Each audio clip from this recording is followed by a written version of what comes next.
Hello class. Today we're going to learn about course management systems. I'm going to give you a little bit of an overview of a program that you're going to be using in this class called Moodle, and I'll give you an idea of what a collegiate course management system might look like. So the first thing you need to do is open up your web browser.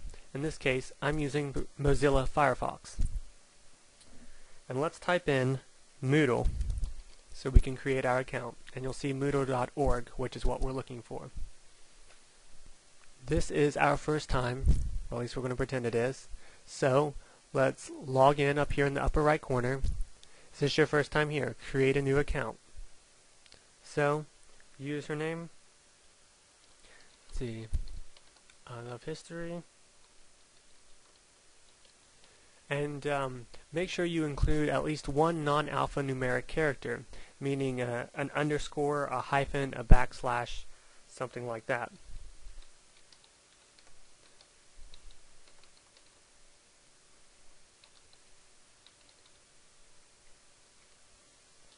Then you just continue to fill out all of the information.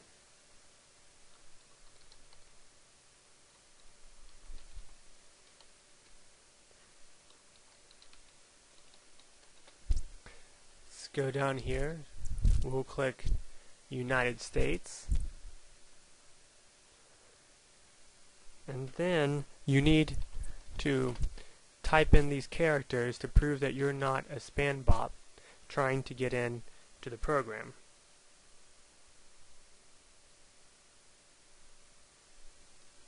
Now the confirmation screen comes up and it says that it has sent an email to your email address. So let's check it out. So I'll click this link. I can go and I can log in.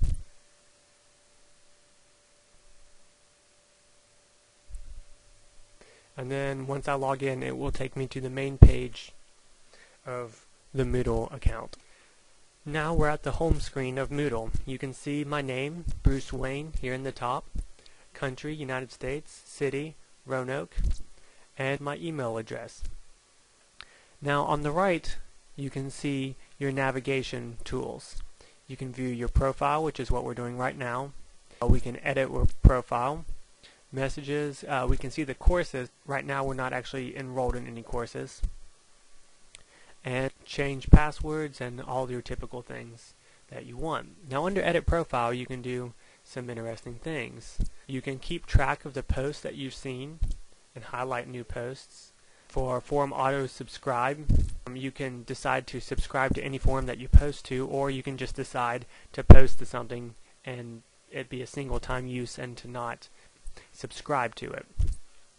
You can choose a user picture, you can list your interests, and then you can fill in your ID here so that you can communicate easily with other people.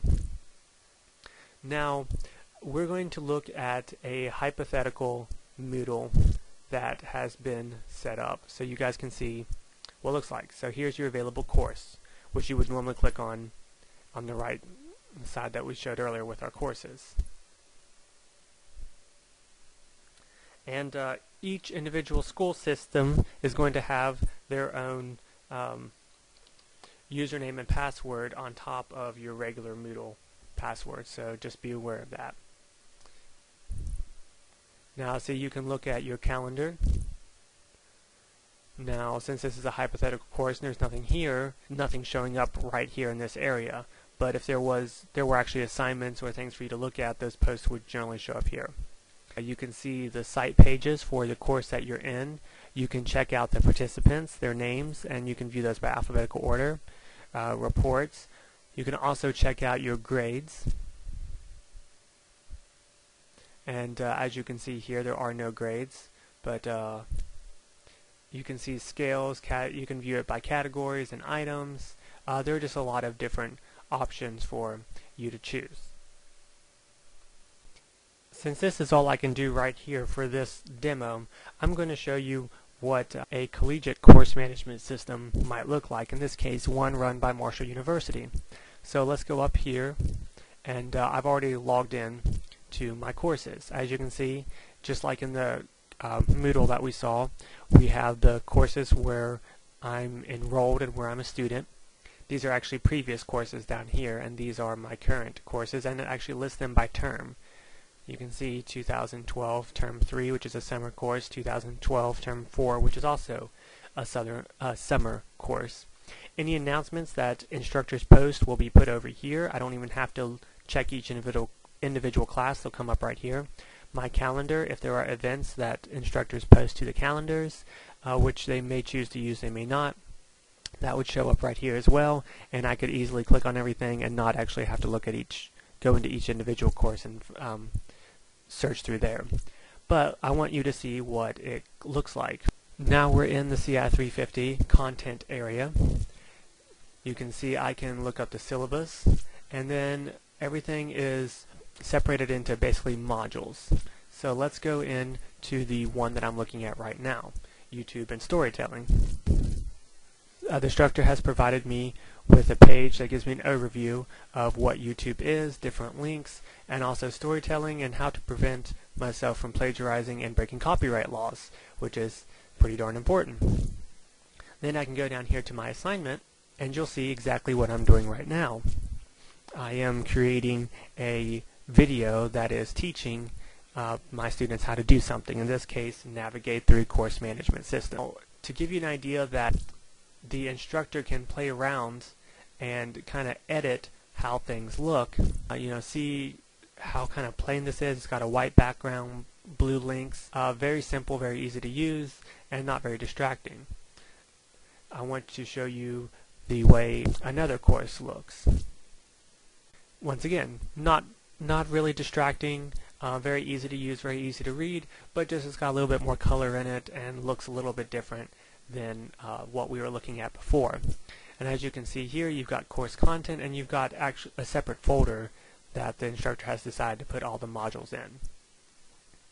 And then let's open up Module 2. Okay, now you can see the instructor has an introduction, and also you can see I actually have a quiz that I can take online, and there's a discussion activity where I will have to post to a discussion board. Now, one of the wonderful things about these course management systems is that you can actually view your grades in real time. As the instructor grades the material, you'll be able to see it. Here you see an extra credit assignment, which is why it actually says 7 out of 0. The first number is going to be the points that you actually earned. The second number will be the total number of points that were possible. And then here you can see I submitted the assignments, but they haven't been graded yet. And then you can see here how much each assignment is going to be worth for the duration of the semester. So that just gives you a little bit of an overview of the different kinds of things that you can do. Teachers can post study materials, post assignments, you can take online quizzes and tests. Basically anything that the instructor wants to make available to you, you can see. Another thing that helps teachers kind of regulate the flow of the class is that they can actually hide certain parts of the course until they want you to be able to see it. So rather than letting you see every single test that you're going to be taking for the entire semester, they might open a test for only 3 days, and then after that they can close it out and you will no longer be able to take it. So I hope that now you have an understanding of how these systems work, and I hope that you feel comfortable using them. And please go to our class Moodle, use your logins that the school has given you, and go ahead and start the assignment.